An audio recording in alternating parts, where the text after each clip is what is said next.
Welcome everyone to the webinar tonight. We're going to get started here. This is going to be a recorded webinar, so please be watching out for that link to come out to you later in the week. If you have questions, we are here to answer questions in the chat.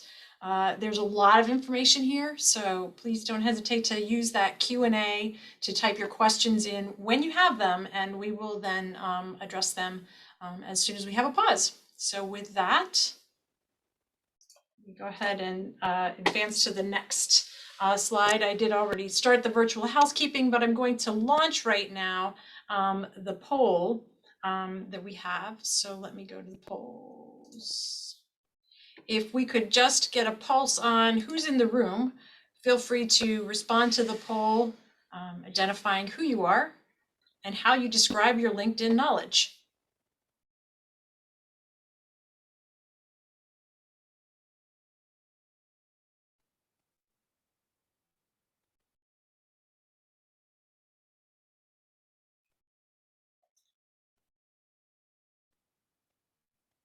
Two more seconds, 3 more seconds. So Lori, it looks like most of the folks in the room are students, and it looks like the greatest response is that many people have a profile, but they don't know how to leverage it. So about 36% say that, and another 36% say they have a pretty good profile, but they want to improve it. So throughout the conversation tonight, I'm sure that you will share some great resources or some great examples of some profiles for students to use as models. Without further ado, I am going to stop sharing my screen and I am going to pass the microphone, the virtual microphone, to Lori Burris, who can introduce herself and start the presentation on her end.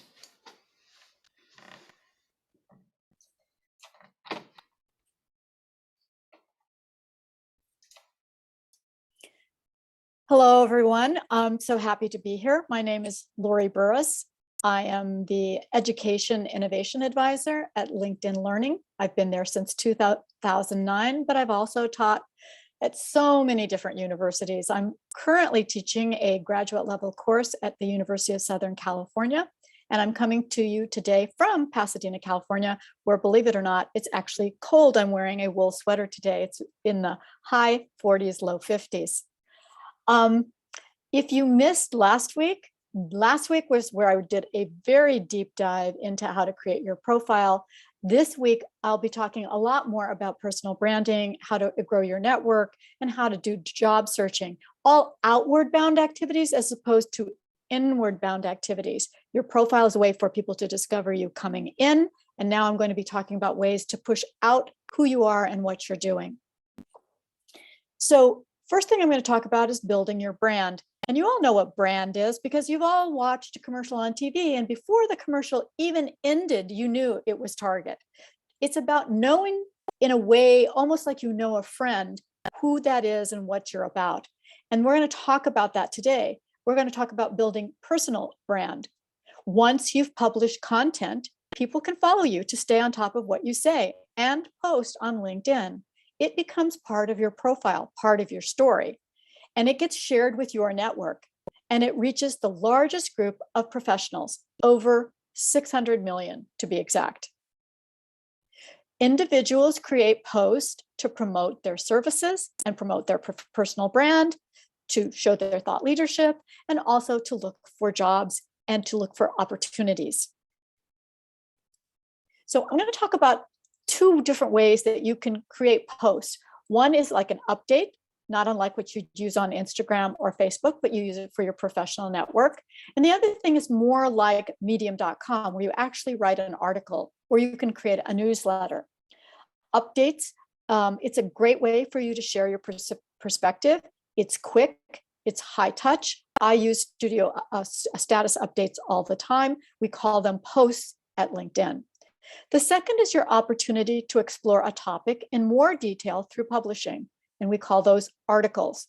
Sharing updates is a way for you to quickly share your knowledge, perspective, and insight on what you care about. And publishing content is a way for you to explore a topic by writing a long-form post.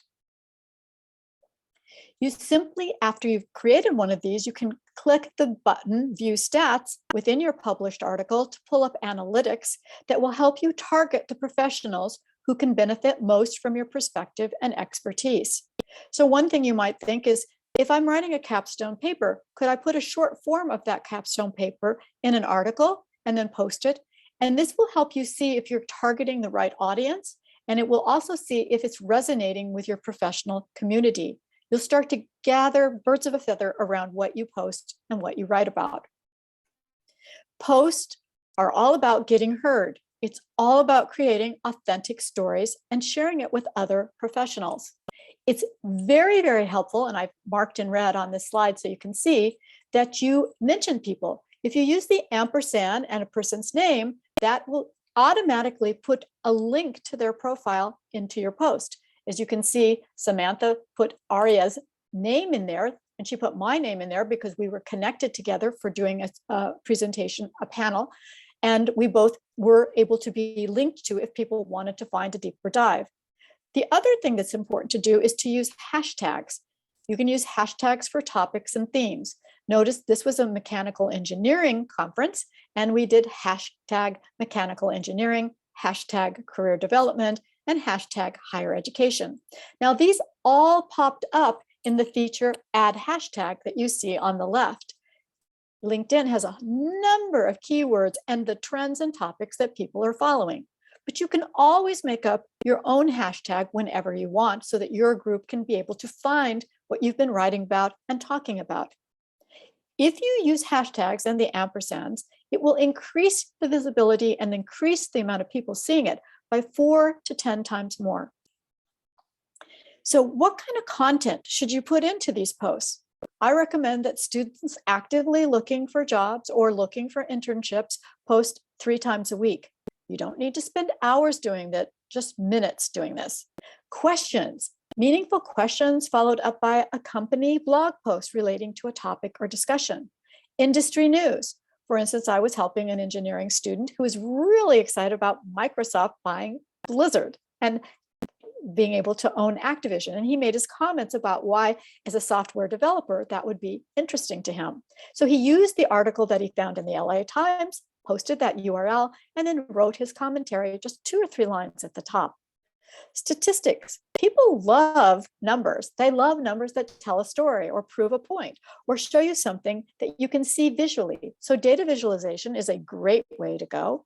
And then links. Updates that include a link to a blog post, a video, or other sources bring in 2 times as much engagement. Then you can just think about sharing the news that you have. Maybe you just completed a robotics project with a team. Maybe you just completed, as I said, a capstone project. Announcing your graduation, announcing your first internship. All of those are worth sharing because they're key highlights in your career development. So I really like to think about brand as being a form of storytelling.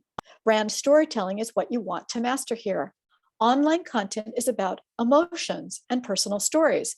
We remember stories better than we remember bullets or facts or telephone numbers. Introduce your blog post with a personal comment. Case studies, research, industry news, build awareness and trust, become a reliable information source. How-to and list style tips, or what we call listsuticals, they perform best on LinkedIn and get more likes and comments than other post types. Company updates, school updates, personal updates. Let people know what's in there for them to know about you and how your new features, new projects help others. Always think about the hook. Reading online is 25% slower than in print. 1 post equals 1 thesis. So make your first sentence eyebrow raising, create a wow effect, and encourage readers to click to see more. You can see in this image how having a picture of the mother with the baby and the comment, "Dear Mom," makes you want to click on more to find out what that person is going to say. Consider the 50% rule. Once you decide on a topic for your post, spend 50% of the time on writing a perfect headline for it. Fun facts, most views go to headlines 40 to 49 characters in length. How-to and list style work best, and avoid questions in your headlines. Users and social platforms don't like it. And here's a pro tip. Write LinkedIn posts in first person. Use I and we. It does wonders to make you sound like a real person talking to real people.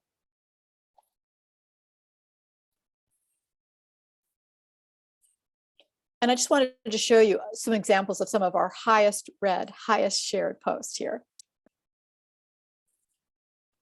So promote your brand, promote your services, promote your skills, introduce your brand, describe the benefits to your followers, and share links that lead to your website and or your portfolio. Find birds of a feather easily when you make posts. View LinkedIn profiles of potential persons to network with and to find the best matches for your core skills and your career. Turn commenters into followers.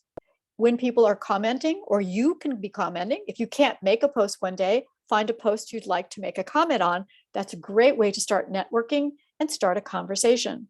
Increase your searchability. In order to network effectively, you need to be able to be found. Adding links to your posts helps improve your ranking in search engine results. Remember the hashtag and the ampersand and other HTTPS links. Connect with your target audience. Connect with other companies, in your case, other universities and colleges, or professionals with related career goals and interests. Posts, comments, messages, sponsored posts, and LinkedIn mail. Those are all ways that you can communicate with other people that are on the network. LinkedIn is the #1 business-to-business channel. 92% of all the traffic is B2B. LinkedIn makes up more than 50% social traffic to B2B websites and blogs. And LinkedIn generates 3 times more conversations than Twitter and Facebook. I bet you didn't know that. You are taking the time to get all these elements in place to ensure your LinkedIn profile sends out the right message and provides value for your social media marketing efforts. So your next steps: make it relevant, tell your authentic personal story, and tailor your experiences to make your outward bound a good fit. Remember to think about your networking, the people you really want to target and include in your network, and stay focused on your core strengths. When I'm writing posts, these are the things that I try to think about. I try to use my authentic voice, that I, that we. I post frequently. I already told you I post a minimum of 3 times per week. I start a conversation. I share a point of view. I share other things that I think that thought leaders have shared with me that I think would be important to the people that are connected or following me. I always include a picture or a link to video to increase engagement. And I try to create an opportunity for of reciprocity, something that people can comment on or something that people can gain from by seeing my post. And that remember, when you're writing an article or a long form post, that 600 to 1,000 words is just the right amount. So how do we do and grow our network? There's so many ways to connect. Part of growing your network is sharing through the posts your skills in your LinkedIn profile. So networking is about partnerships, collaboration between schools, businesses, and job seekers. It's data and research that clarifies and reveals trends and economic indicators. We say it all the time at LinkedIn. We're in it together. Your professional brand is the key to all new opportunities to build your brand and set yourself up for success. It gives you credibility. It drives other people towards you, referrals, recommendations, and followers and connections. And it attracts new business for in your case, job opportunities or internship opportunities. There are several networking strategies that really work. Make your profile stand out. It's your personal brand. If you didn't get to see the session that we did 2 weeks ago, I highly recommend that you go back and take a look at it. It's all about telling your personal story.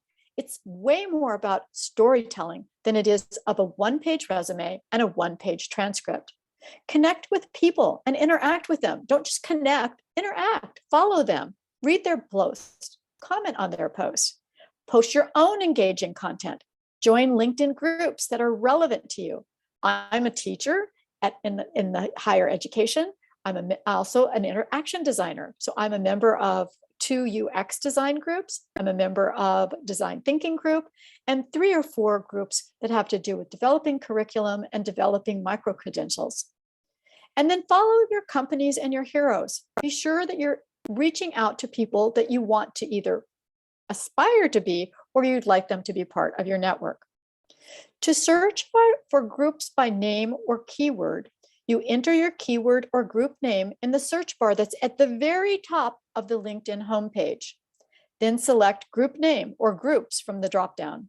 To browse for groups recommended for you by LinkedIn, click My Network in the top right of your LinkedIn homepage and select groups from the menu that appears. Scroll down to the bottom of the page and you can see a number of groups that will be recommended for you based on what you've put into your LinkedIn profile. On the search results page, you can view a list of groups that are relevant to your search. Learn more about searching on LinkedIn. This feature identifies existing groups on LinkedIn that may interest you, and look for similar attributes between you and other members of the group. You can even start your own group. In fact, this group right here has their own page that I'll be showing in just a moment. So here are the ones that I am a part of and that I've joined. And you can see that in some cases, I'm the owner. I started the group. I was at a conference where I was working with people and they said, let's all keep in touch by keeping a group so that we can continue to have the conversation around micro-credentials. There is one where I'm actually working with students who want to get their brand and their profile up called Student Learning Champions through LinkedIn. I've got LinkedIn groups, I've got groups that are industry relevant, and I've got higher education. Once you've discovered content that's relevant to you and recommended to you, you'll see it look like this. You can click on those and ask to be part of the group. Whoever's the organizer of the group will then give you permission to join that group. And then you can also do something else. If groups aren't what you really want, follow famous people. I follow Bill Gates just because I love what he says about climate change. And he has a really consolidated information and great links to resources for that. But as you can see, there's all kinds of top industry leaders. And you can actually say top industry in education, top industry in technology, top industry in engineering, and you can follow these people. This is a great way to, again, meet birds of a feather and other people like you who are trying to develop their career and start creating bigger and larger networks and connections. I mentioned this last week, but I don't want to not go by and not say it again because it's so important. Almost every university in North America has its own university page. This is Penn State's university page. It is the page that is owned by all of Penn State University. As you can see, you can click on a link called alumni. Once you click on that link, you can search the alumni by title, keyword, or company. In this case, I put in a job description, software developer. And the return was that there are over 10,000 alumni in the Penn State University system that are currently working with a title or a job description of software developer. I can see where they live and where they work. Now, it's no surprise going to Penn State that most of them would be in the Philadelphia area. But as you can see, you have students from all over the country attending Penn. So there would be students returning back to cities or getting jobs in a variety of cities. But what's great is when you put in software developer, you can also see the companies that the people are working at. And this is a way for you to set up virtual coffee chats and informational interviews. And then what's even more interesting is on the right side of the page, you can see that what other people are looking at, what other kinds of organizations and other companies that they're looking at. Penn State, as I said, has its own set of career resources that you can use and career development resources. And you've got your own Penn State IST LinkedIn page. And this is a great place for you to see what events, what trainings, what things are going on, job fairs, and all kinds of things. And it's been just set up for the IST group. I've talked a lot about reaching out, but one of my favorite ways to reach out to others is to set up an informational interview. I cannot overemphasize the value of the informational interview. With us all working from home, or a lot of the time working from home on a laptop, it's a great way to set up connections without having to meet face to face. And it really allows you to access people all over the world in all kinds of jobs and at all levels in those jobs. You can take the initiative to set up that informational interview. It's a surefire way to grow your network and connect with others who share your interests. These contacts become your mentors and they can advocate on your behalf. They can even possibly, if the conversation and relationship continues, become people that set up recommendations and maybe in the future set up ways for you to have opportunities for jobs and internships. I put up here 2 samples of connecting by direct messaging on LinkedIn, what we call in-mailing. In order to do this, you have to reach out, and always when you message someone and ask for to be a contact or to follow them, include a detailed message, an explicit message of why you're calling them. So as you can see, dear so-and-so, I'm reaching out in the hopes that I can speak with you regarding such and such a role at your company and how your experience has been there. I'm currently a graduate student in the mechanical engineering program, working towards a degree, blah, blah, blah. As we have similar educational background, I'm greatly interested in what brought you to this company, and I'm also significantly interested in exploring a career. Don't ask for a job, ask to find out about the job. What courses did they take in college? What is their day like? How do they start that day? How do they work in teams? What is the culture like at that company? How does the company promote women or people of color? All of these things you could do in an informational interview. I recommend that you keep them to about 20 to 25 minutes. Most people have half-hour meetings who are working hard. And I can tell you that when my students have done this, 90% of the time, people agree to do this. It's just a matter of finding a date and a time that works for both of you. So here's some to-dos for you as you start going out and reaching out to people. Enhance your resume, your cover letter, and your LinkedIn profile before you start doing this branding, before you start doing this networking. Try using our virtual interview tools. I'm sure you probably have some available to you at Penn State as well. Make sure that you're really clear about what your top skills are and how they match with the career or job opportunity you're looking for. Search for all different kinds of job opportunities. Be creative, be an entrepreneur. Use your brainstorming and your creativity in those posts and the way you reach out to people. Be willing to apply in a lot of different sectors, cross sectors. Check out local businesses that are overwhelmed but need help during this time of the pandemic. Keep applying. You're going to have to be very persistent and supplement your income with part-time gigs and contract work. And reflect regularly and reevaluate. There's nothing you can't take down and change over time. So Rita, I see you've got your hand up. Right, I'm gonna just pause here. Actually, if you want to just keep it back on that list page so that Oh, students sure. can really kind of reflect on that for a second. We do have a question in the chat, and it's related to your posting directions.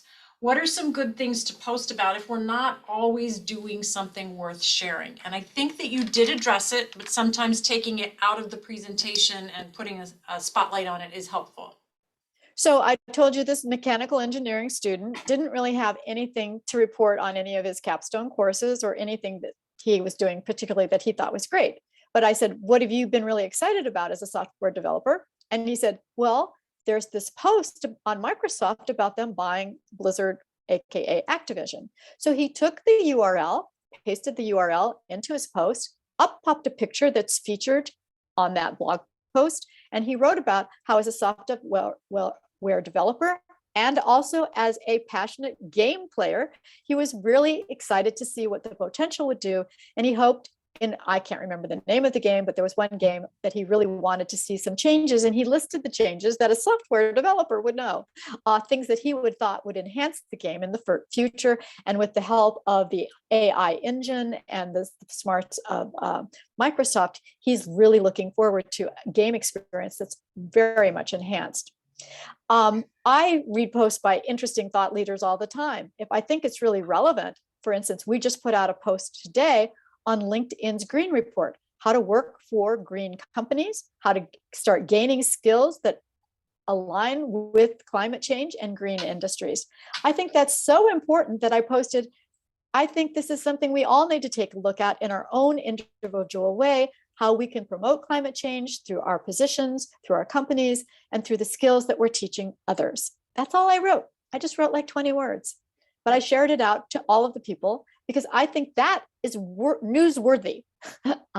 And that's that. And did I use a hashtag? Yes, I do. I always use the same 3 hashtags: hashtag LinkedIn Learning, hashtag higher education, hashtag community colleges. And then typically I'll add a hashtag. In this case, I added hashtag climate change. So I put 4 hashtags. I'm actually doing an interview with Barbara Oakley, a well-known writer on learning how to learn through neuroscience. And I've included the ampersand on all of my posts about her. And I've included other groups that I think might be interested in it. Other groups that are educational groups that are teaching students how to learn. I hope that helps. Those are 3 really specific examples. I think it does. And I also think, just as a reminder, this is building a whole personal kind of profile, a whole brand, if you will. And so if you want to work at these organizations, you need to demonstrate that these things are important to you.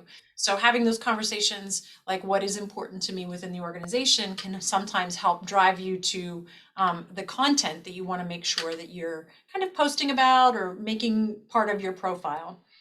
I'll give one more example, Rita. One of my graduate students who's recently graduated is in a contest that's being done by a large tech company, and she's created an interactive mobile application. She's one of the top 5 finalists. You have to upvote her. When she said to me, would I vote for her? I said yes, but I also shared it to my network because I want her to get as many votes as she can. She's one of my ex-students.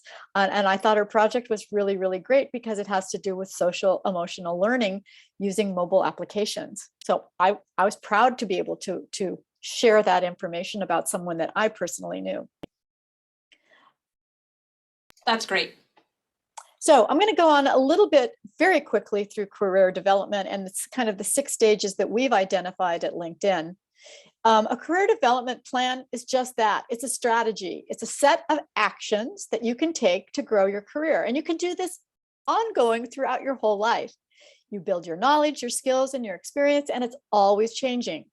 And you can write it down if that works for you, or you can take notes. But I'm going to give you the main 2 ingredients. Is goals are really important. Think where you want to be 1 to 3 years from now, and then commitment, follow through.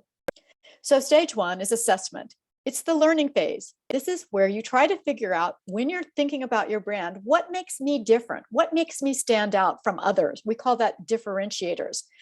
Ask other people. If you had to say 3 words to describe me, how would you describe me? I actually give my students an assignment where they have to ask a family member, a friend, and a coworker to put down the 3 adjectives that would describe them. It's often a really big shock and a great lesson in self-awareness. It's not necessarily the 3 adjectives the student themselves would use. So get a lot of feedback at this point. Ask people how they think of you, what they think makes you special, what makes you stand out from others. Stage 2 is investigation. It's kind of the research stage. That's the exploration phase.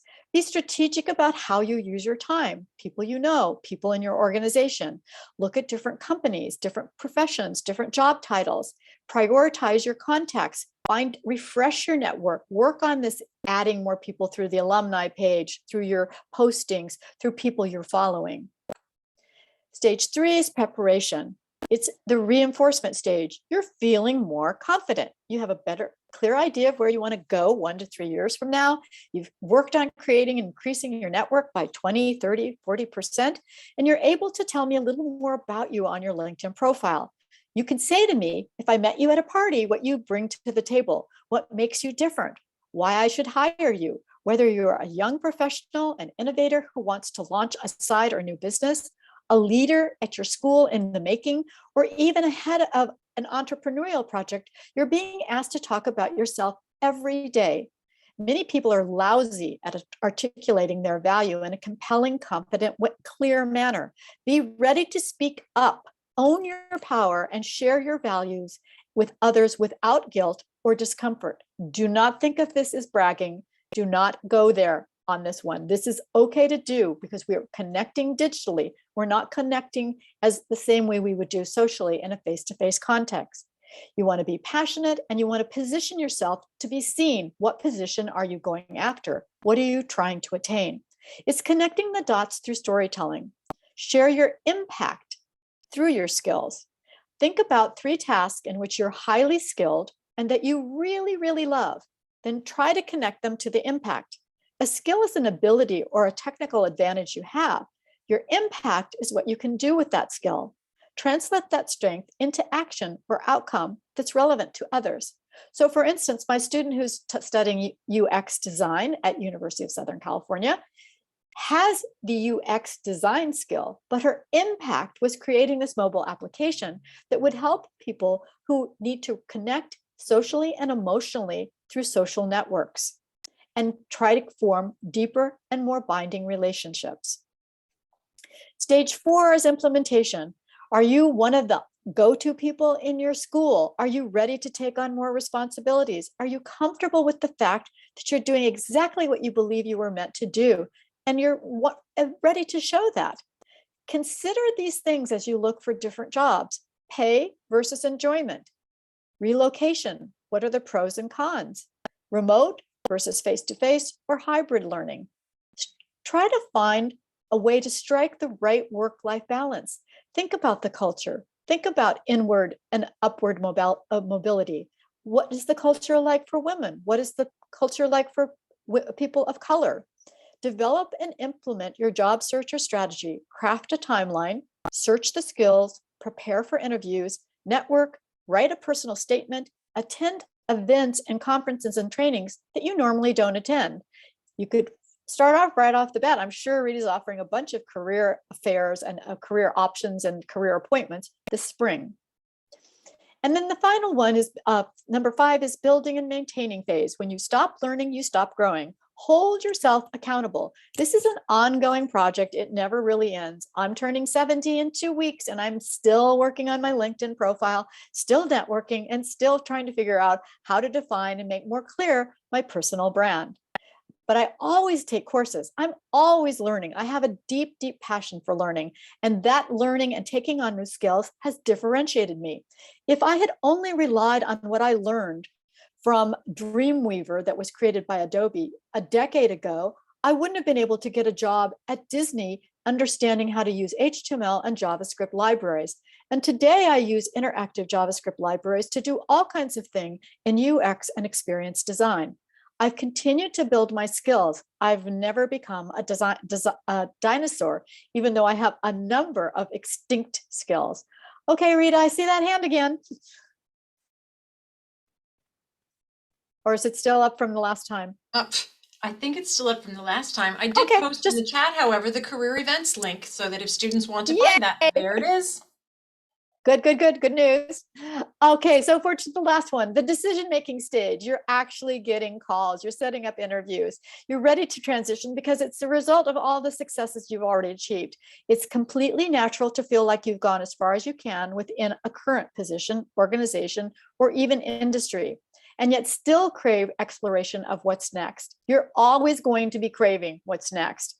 It may feel like you're starting over, but remind yourself that it's not. Continue to foster your growing network, lean on the wealth of knowledge you have worked so hard to gain, and remember, it's all about resiliency and expertise. Keep on track and allow for flexibility. So you're going to get out of this cocoon of Penn State and move out into new areas. Just remember, it's always a little uncomfortable to go into the new, and there's always some risk-taking that has to be done. So how do you what are the steps that we can take on LinkedIn to find that job and find that internship? I'm going to take you through the step-by-step detail now. You see the job postings that are available. You use the site to research companies and job titles and qualifications. You conduct those informational interviews with people on the network. And then you make yourself viewable to recruiters and hiring managers using the LinkedIn to search for candidates feature that's right there at the top of your LinkedIn profile, open to work. And you make it clear in your summary about yourself, what your job aspirations are, what you're trying to achieve, where you're trying to go, and where you want to be in the next 1 to 3 years. There are some job searches do's and don'ts. Do not use work email addresses for job hunting. Do not use your employee's computers or phone system. Be careful where you post your resume. Other people may try to pirate it. Apply directly on company websites, not through fishy emails, apply directly, try to schedule interviews for beginning or end of day or lunch hour so it doesn't interfere with what your current schedule is if you're already employed somewhere. Dress the part. I, as a woman, always have felt that I've had to dress a little bit better than any man in the room to differentiate myself. It's only recently that you can't see the bottom half. I'm wearing torn jeans today, but you can see that I'm trying to dress as a tech professional, what I would call work clothes, not workout clothes. I'm discreet. Be careful who you tell when you're doing job searches. Don't blast it to everyone. Getting a job should be a private negotiation, not something you blast out until you've actually signed the paper and started that first day of work. And be really careful what you post on other social networks. Yes, the recruiters and the people hiring you will be looking at all of that. And Rita, you might want to pop in right now that you said there's some phishing scams going on at Penn State right now where people are asking for money. Yeah, actually, we are always reminding students. We have a slide at the very end of the presentation, which I will throw up, but we're always reminding students to be cautious. If it smells fishy, then it's probably fishy. If it doesn't feel good in your gut, then it's probably not right. And we're always available to help students to navigate those waters. Recently, we have had some people sending out emails to students, prospective students to be employed using a psu.edu email address. And that was, they were not legitimate. And so we were able to at least keep people informed, but we couldn't figure out exactly how people were getting those psu.edu email addresses. So please do make sure that you ask questions if you aren't sure. And two ways to be sure about that is to go directly to the company's website to make sure that job is actually posted. And second, use the job postings on LinkedIn, which have all been curated and vetted. So make sure you use reliable sources. But if you're getting, it's really easy for people to hack into email. I'm just going to say that I've had it happen to me many times. You should never have to put money up front for a job interview, and recruiters will never ask you for money. So how do you do it? You click the jobs icon at the top of your LinkedIn homepage. I've circled it in red. It's way, way, way up at the top. Then once you get in there, you see that there's a place to search for jobs, and you can enter keywords or a company name or a job title. It doesn't matter. So for instance, if you didn't know the exact job title, you could put a skill, software development, or you could put a skill like problem solving. You can put any skill up there and that will work as well. You can also select from the job roles suggested by LinkedIn. So if I start to type the word software developer, it will also give me suggestions of related job titles. And I highly suggest that you search for more than one job title. Searching for one job title will be very limiting. Everybody makes up their job titles these days at every different company. So you really need to search over a number of different keywords and job titles. Make sure that when you do this, you've updated your LinkedIn profile so that if a recruiter comes back, that they can see your experience, education, and other information. Then you should enter the job location. Right now, if you're looking for remote work, start with the United States. If you really are trying to work with a company in the area in which you live, for instance, the student I was helping 2 weeks ago lives at Penn State, but he wants to get his summer job or internship in the New York area because that's where his family lives. So we did a search for remote and hybrid work across the United States, and then we did a search for the New York area. You will find yourself doing multiple searches. Then you can use the filter options at the top of the search page to narrow down. So you start wide and then narrow in, and you'll probably end up doing 4 to 7 searches. You want to make sure that you have the most relevant information. And my personal opinion when looking for a job is never look for a job that's over 7 days old. The reason this is that recruiters and people posting jobs will keep the job up there until the job has been filled. That means that if you see one that's up there for 30 days, they're most likely already in the negotiation part or phase of the job hiring, and they cannot announce the new candidate until that's complete. So look for the most recent jobs as possible. And it does help to apply for a job within 24 hours of the job being posted. You're 2 to 3 times more likely to hear back from a recruiter or the company. You can also select, if you just wanted to, let's say, look for a job at LinkedIn today, you could put the company name in California, and you would find any job that's available for the LinkedIn company in California. For job type, as a student, you could put full-time, part-time, contract, temporary, volunteer, internship. If you're looking for a summer job, put part-time, put contract, temporary, and internship. All of those will be okay. There's something called Easy Apply. A lot of companies pay extra. They make it so that you can instantly start the process of application by doing a quick, it's kind of a fast pass. If you've ever been to Disneyland, it lets you go to the front of the line. It allows you to apply for a job on LinkedIn. But many, probably about 80% of the jobs don't have the Easy Apply, and they'll give you a link that will take you to that job posting on that company page. You'll be directed to the company or a third-party website where you can apply for the job externally. Once you get a set of criteria that you like, you can set up an alert so that if any job that you like comes up that fits that criteria, you will get a message and you can apply for that job instantly. So that's a really good thing. With Matthew, we set up about 4 or 5 alerts 2 weeks ago to make sure that he get the different ones that he was looking for. Find the right job, apply and prepare for the job, update and prepare for the job. Make sure that your LinkedIn profile's together and the way you want it to be before you apply for a job. Make your profile stand out. Talk about the differentiators. What is a differentiator that you could all talk? What led you to your passion for the subject matter? What made you want to be in this field? Why do you care about being in this field? It's not just about skills. It's not just about what school you wanted. They want to know that you really are passionate and care about it, and keep working on expanding that network. I have put up a LinkedIn job search checklist, and Rita, you've got the PDF. If you want to, you can download this. If you do a search, you can get this page. It's a PDF available to you. And I know I'm going through a lot of information today, but I wanted you to know that there's actually a way you can go through this list and go through that criteria and all of the things that I've been discussing. So how do recruiters find candidates? What's it look like on their end? 72% of recruiters use the LinkedIn platform to find or vet job candidates. That's quite a few.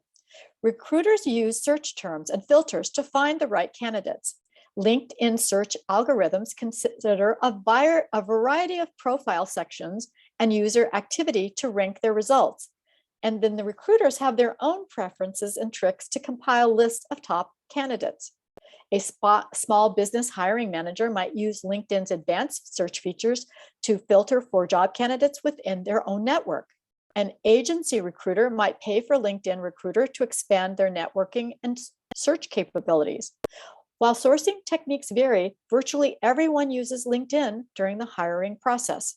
When I polled my students at Pasadena City College, where I taught for 10 years, after they'd been out of school for 5 years, 40% of them had found their first job on LinkedIn. In any of the previous scenarios, you can improve your search ranking by optimizing key sections of your LinkedIn profile. Instead of project manager, where it asks industry, I might say project manager, e-commerce customer experience for checkout, cart, and post order. Be as clear as you can and use as many specific keywords as you can. If you're not sure what keywords to use, what can you do? You can go out and download some of the job applications that look interesting to you at the entry level, even though you may not be ready quite yet to do an entry level full-time job. You can highlight the keywords for your ideal next job.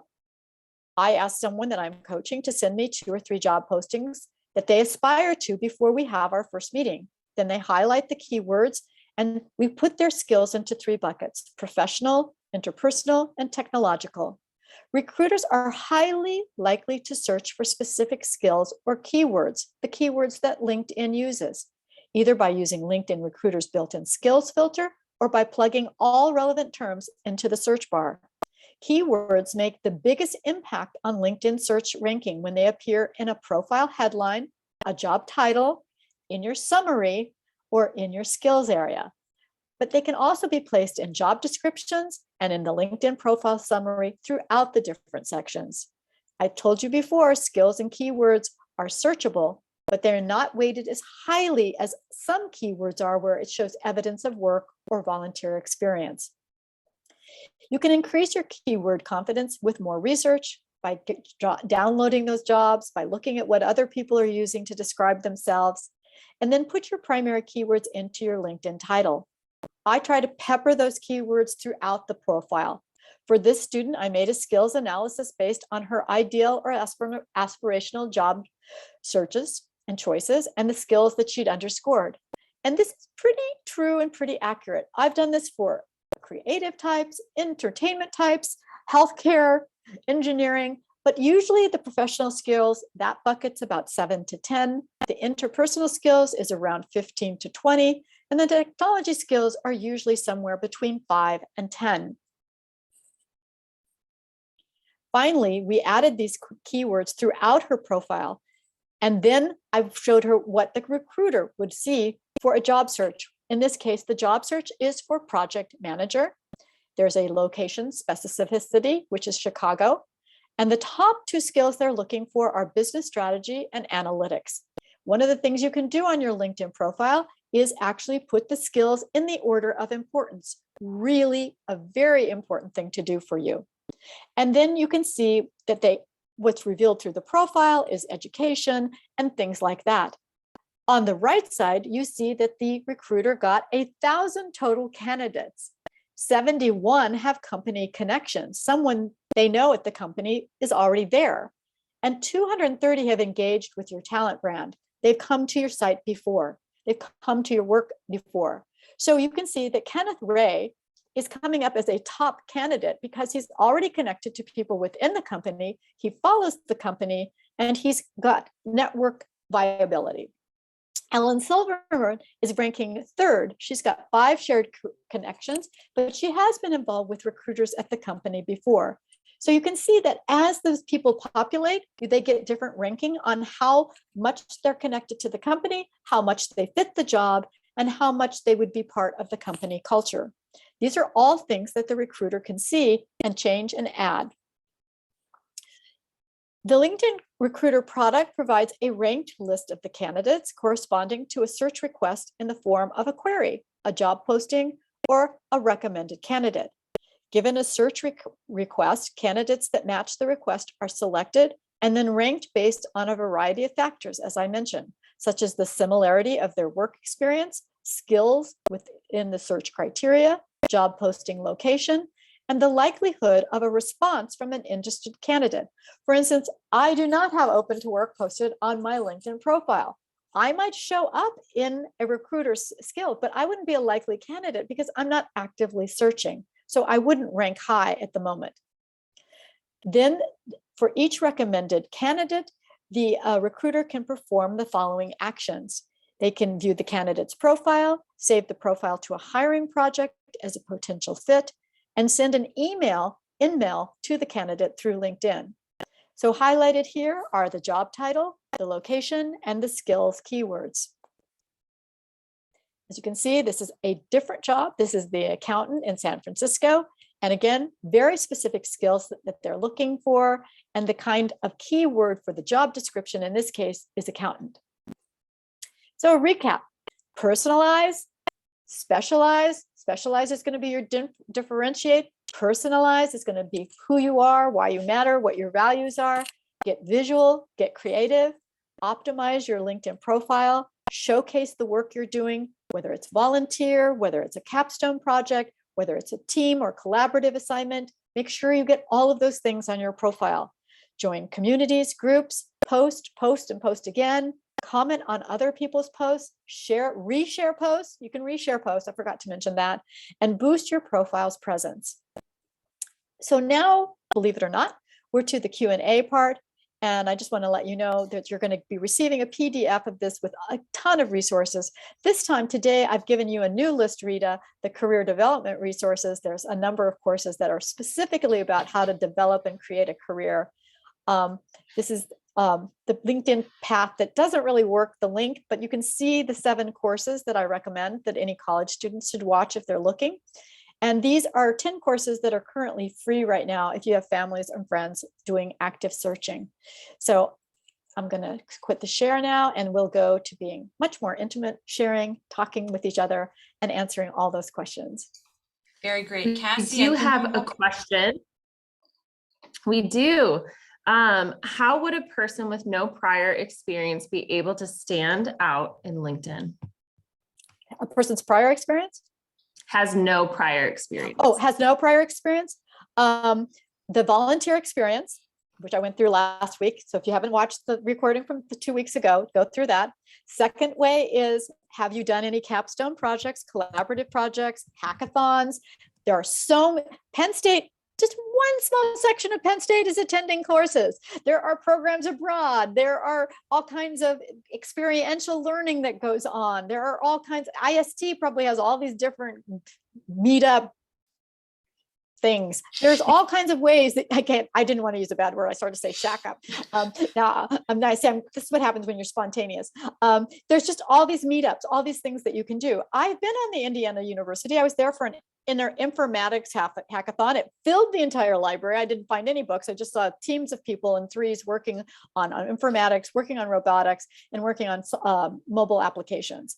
And that was a 3-day thing. Now, if you don't have that featured on your LinkedIn profile, shame on you, because how are you going to show evidence of teamwork? How are you going to show evidence of complex problem solving, creativity, and innovation? The 4 of the 5 top skills that people are looking for in technological businesses and in engineering businesses. Mm-hmm. So I'm not sure that we have any other questions in the chat now. And recommendations. So you start doing those informational interviews. I can't overemphasize, the network is going to end up giving you the opportunities.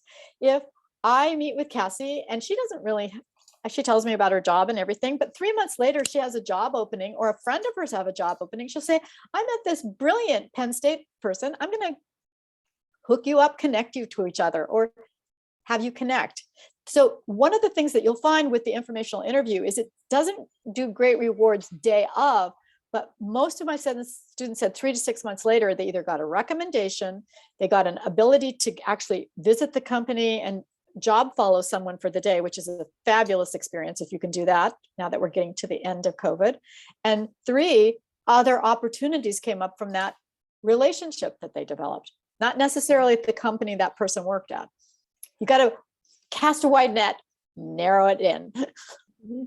And be open to opportunities. Open to opportunity. I do want to say, and I mentioned it last week, and I want to mention it again.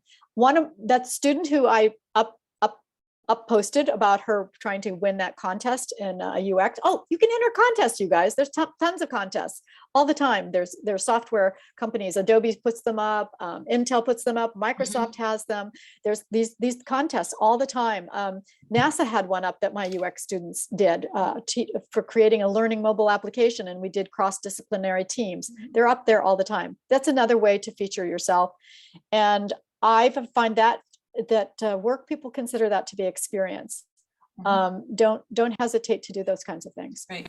I just want to refer again to this being virtually cautious. One of our professors, Professor Hoza, shared with me an FBI article that had these kind of be cautious resources. I wanted to make sure it was part of the recording, so that's why it will be there for you to access when I send the recording out to you. And there's a quick closing poll that we would like for you to complete while we go through the last 2 slides. Let me go closing poll, session 2, launch. Again, you can feel free to put your questions in the chat. Our office provides LinkedIn profile reviews. So you can schedule an appointment with one of us, and we will be happy to sit with you and walk through your LinkedIn profile and help you to find out where you're maybe missing some opportunities to maximize skills, and using it to find information based on companies and connecting with alumni, all kinds of things. You can follow our hashtags. This is a great way to stay connected with our office and find out what we are posting about, and you can react and comment and reshare those posts, and most of the time learn something about the career, the internship search, or your career exploration process. And then the last thing I have is for you to provide us some feedback. So it looks like our closing poll tonight, almost 83% said they are going to look for ways to add skills to their profiles and to build more connections. So that was pretty interesting. And all of the students are, well, again, all but maybe one or two, learned a lot through this presentation. So that's always good to know. So I want to leave with a couple thoughts, Rita. You can make a great LinkedIn profile, but if you don't work on your network, no one will find you. You'll be the needle in the haystack. So the outward bound, the branding that I've talked about, they got to be able to find you. So you have to be active on the network. The second thing is that, just to let you know, Rita, this is going to make you feel good, warm your heart. One of the students, I made the same offer, I'll make it again. If you have fixed your LinkedIn profile, updated it, done all those checklists that Rita sent out to you, then I will take a look at it. So yes, Rita, this week I got one of the Penn State students who says, I have now upgraded my profile, give me your feedback. I gave feedback. There was just a few, the skills area was well filled out, but not in any particular order. It wasn't a hierarchical order. And I made the summary, I gave glowing remarks to. So that just made that person have more confidence. And then I did suggest to add a couple more keywords to the industry sector. Excellent. Lori, we do have a question. What is the recommendation on the length of description for an experience? Okay, so I covered that 2 weeks ago, but I'll cover that again. It's better not to use bullets. It's better to use sentences and tell your story. So for instance, I am a consultant for LinkedIn Learning in higher education, and I developed what we call a white space report to see where we could make LinkedIn Learning more accessible and more available. And through that white space report, we found out community colleges. Now, I could have stopped there, that we could really be helping community colleges. But I actually showed that the impact was by sharing that information with the team and developing a new narrative and specifically asking every person on the sales team to reach out to their community colleges, we increased year over year our community college sales by 30%. So my one activity had impact. Remember, skills, impact, activity, impact. It's perfectly okay. I'll give a smaller example. One of my students at Pasadena City College was working at the Sunglass Hut, and they didn't understand how to use Zoom very well. And he sat down at lunchtime and said, I'm going to show you all how to use Zoom so that we can do these remote meetings. And his boss said, you've exceeded my expectations. And he received a pay hike before his 6-month review. He put that on his LinkedIn profile. Nicely done. I want you to know, small things can be big deals. So don't think that the little things that you're doing don't have impact, because his one generosity of time at lunch impacted the whole team and increased ROI for that particular venue. People always ask me if I'm really good now at doing this, but that's why you got to talk to people and make them do that deeper dive. Make your mom remind you all the things you did. Make your friends remind you, remember when you did da da da. And Rita's really good at this. She's like an investigative reporter. She'll get you through these things. We have a whole team of us. We are all really good.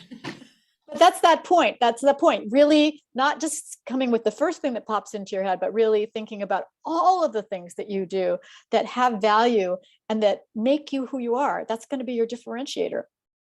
It's your story. There's nobody else who could have that story. Excellent. And one-page resumes, they all look the same for mechanical engineering. They all look the same. Ask me, software developer, all look the same. Doesn't matter what university you went to, whether it's Harvard, Penn State, or you went to Pasadena City College. But the LinkedIn profile does look different. It really does show who you are. Well, with that, we are here as resources. Lori, thank you again for your time. Go enjoy the sunshine. The sun has set here, and so we will all scurry off to our other places tonight. Bye, guys. And feel free to reach out to me, but be specific and clean up your profile before you ask for help. Bye. Bye.